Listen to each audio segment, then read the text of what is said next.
I want to develop a very simple linear line of thought about one point. Why in our economy charity is no longer just an idiosyncrasy of some good guys here and there, but the basic constituent of our economy. I would like to start with a feature of so-called cultural capitalism, today's form of capitalism, and then develop how the same thing applies also to economy in the narrower sense of the term. Namely, if in the old times, by old times I mean something very precise, before this 68 transformation of capitalism into, as we usually call it, more cultural capitalism, postmodern, caring for ecology and all that.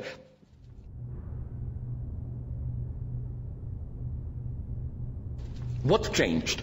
What changed is that if before this time there was a simple, more or less simple, opposition between here it's consummation, you buy, you speculate and so on, then on the top of it, it comes what you do for a society, like Soros. He's still the old type here, I claim. In the morning, he grabs the money, if I simplify it. In the afternoon, he gives half of the money back to charities and supporting things and so on. But I claim in today's capitalism, more and more the tendency is to bring the two dimensions together in one and the same gesture, so that when you buy something, your anti-consumerist duty to do something for others, for environment and so on, is already included into it. If you think I'm exaggerating, you have them around the corner, walk into any Starbucks coffee, and you will see how they explicitly tell you, I quote their campaign, it's not just what you are buying, it's what you are buying into. And then they describe it to you. Listen, when you buy Starbucks, whether you realize it or not, you are buying into something bigger than a cup of coffee. You are buying into a coffee ethics. Through our Starbucks Shared Planet program, we purchase more fair trade coffee than any company in the world, ensuring that the farmers who grow the beans receive a fair price for their hard work. And we invest in and improve coffee growing practices and communities around the globe. It's a good coffee karma. And a little bit of the price of a cup of Starbucks coffee helps furnish the place with comfortable chairs and so on and so on. You see, this is what I call cultural capitalism at its purest. You don't just buy a coffee. You buy, in the very consumerist act, you buy your redemption from being only a consumerist, you know. You do something for the environment, you do something to help starving children in Guatemala, you do something to restore the sense of community here, and so on and so on. This, and again, I could have go on, like the almost absurd example of this is so-called Tom's Shoes, an American company whose formula is 1 for 1. They claim for every pair of shoes you buy with them, they give a pair of shoes to some African nation and so on, so that you know, 1 for 1. One act of consumerism, but included in it, you pay for being redeemed of it, for doing something with environment and so on and so on. This generates almost a kind of a, how should I put it, semantic over-investment of burden, you know. It's not just buying a cup of coffee. It's at the same time, you fulfill a whole series of ethical duties and so on and so on. And again, this logic, I think, is today almost universalized. Like, let's be frank, when you go to a store, probably you prefer buying organic apples. Why? Look deep into yourself. I don't think you really believe that those half-rotten apples, which cost double the good old genetically modified apples that we all like, that they are really any better. I claim we are cynics there, skeptics, but you know, it makes you feel warm that I'm doing something for our Mother Earth, I'm doing something for our planet, and so on and so on.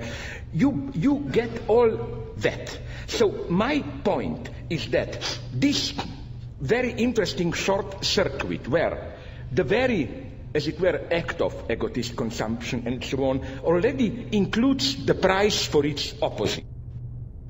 Based against all of this, I think that we should return to good old Oscar Wilde, who still provided the best formulation against this logic of charity, let me just quote a couple of lines from the beginning of his The Soul of Modern Man Under Socialism, where he points out that, a quote, "It is much more easy to have sympathy with suffering than it is to have sympathy with thought.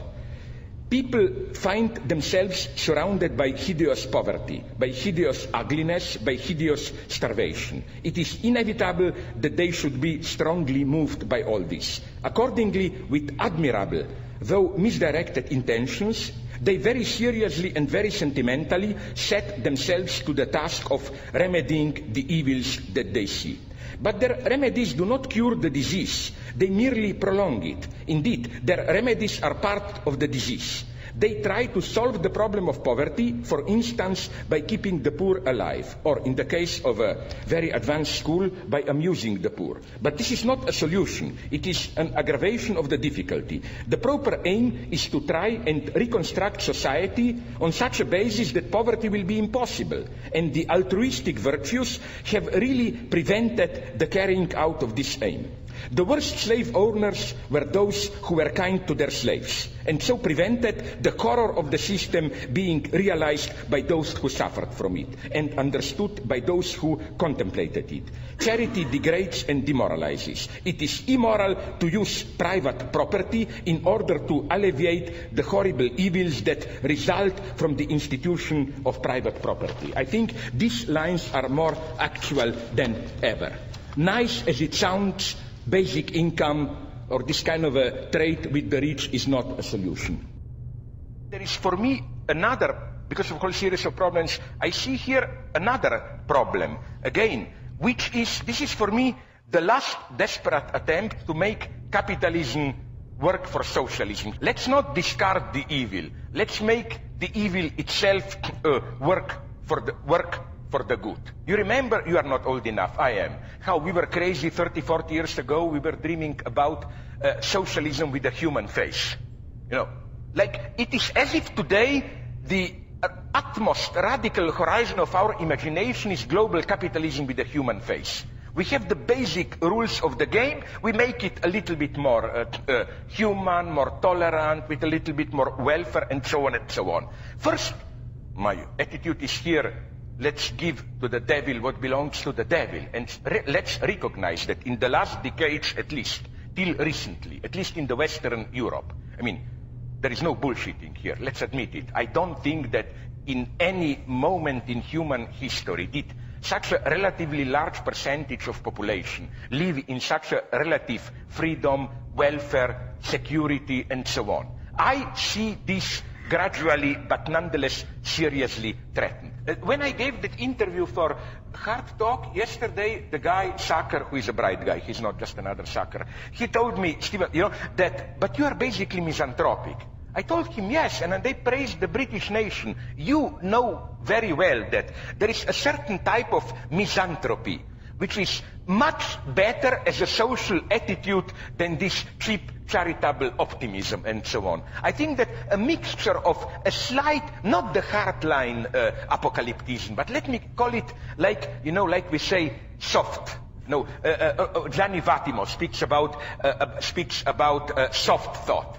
I don't agree with him, but I would say soft apocalypticism. Like, it's not 2012, we know, but we are approaching a certain 0 point. Things are, unfortunately, you may disagree, ecologically, socially, with new apartheids and so on. We are approaching a certain point, biogenetics and so on, where I'm not saying, of course, I'm not an idiot, that it will be returned to the old Leninist party. Absolutely not. Again, I'm unequivocal here. 20th century communist experience was a mega ethical, political, economic, and so on catastrophe. I'm just saying that if all the cherished values of liberalism, I love them, but the only way to save them is to do something more. You know what I'm saying? I'm not against charity, my God.